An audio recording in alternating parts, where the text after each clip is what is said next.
What's going on, YouTube? Sean here, and welcome to another edition of After the Movie. I just got done watching the new film Longlegs, and I'm here to give my initial impressions of the film. So this thing's generated quite a bit of buzz over the past month or two, I think, since it's been out. Nic Cage, of course, being the thing that's most heavily talked about with this thing. I guess it's the biggest film Neon has ever made, so good for you, Neon. The story of Longlegs, for those who kind of want to know, it's about this FBI agent tasked with tracking down this occult serial killer played by Nic Cage, who has ties to some crazy satanic powers.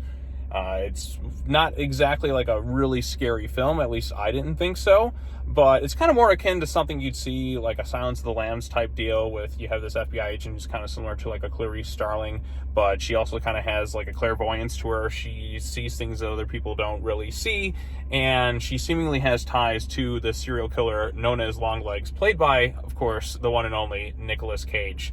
And my initial impressions of the movie are, I thought it was kind of interesting. And then Nic Cage pops up on screen, and I know this is supposed to be a very serious movie, but every time he showed up on screen, I was laughing pretty hysterically. When you first see what he looks like in this film, I mean, they were keeping it out of the advertising. The makeup and whatever they did to him, like, he looks extra, like, he basically looks like a butchered, like, a bunch of butchered plastic surgeries. Like, it does not, like, you still see Nic Cage's face in there, but this is the most different I've seen Nic Cage really ever look in a movie, and I was cracking up the entire time he was on screen.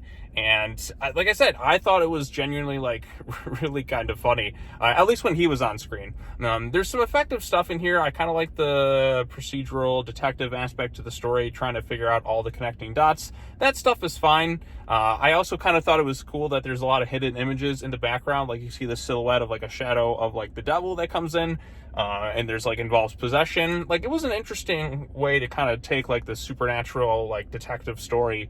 And the lead actress does a fine job. I think she was in It Follows and The Guest.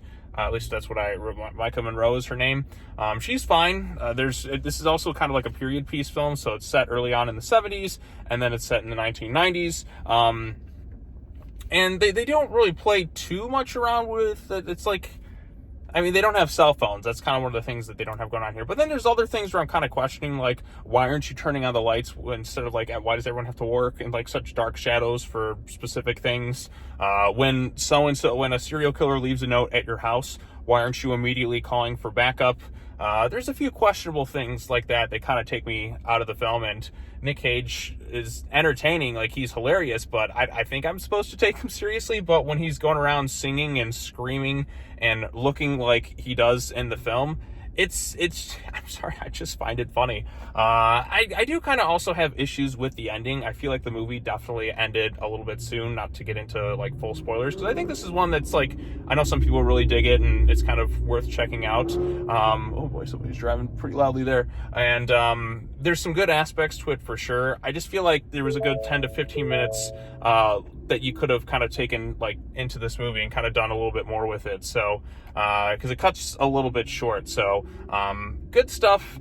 Could have been a little bit better. Didn't really find it all that scary or anything like that, but Nic Cage was at least very entertaining. So there's my initial impressions of Longlegs. Wasn't totally unsettled or anything like that. I've seen more intense movies. It wasn't all that scary, but there's an interesting mystery at play here and some kind of neat reveals. It does end a little too soon, kind of abruptly, and then they play the song, like, this song selection, like, right at kind of the end. Kind of left me a little unsatisfied with the ending. I feel like it's a little too abrupt, could have done a little bit more.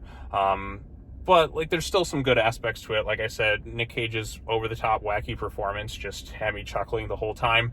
But it definitely leaves you wanting a little bit more with the end. Like I said, I think there's a good 10 to 15 more minutes you could have added to this movie, because it just kind of ends a bit abruptly, and I'm like, well, that's not very satisfying at all. So why did I follow this just to lead to that conclusion? So, but again, that's my thoughts on it. I know a lot of people really like it, and there's certainly some good aspects to it for sure, but I think it could have been a little bit stronger, at least in my opinion. So what did you think of Longlegs? Post your comments down below. Be sure to like this video, share it with your friends, subscribe to the channel for more content, hit that bell for notifications, all the other fun stuff, and I will see you all in the next video. Peace out.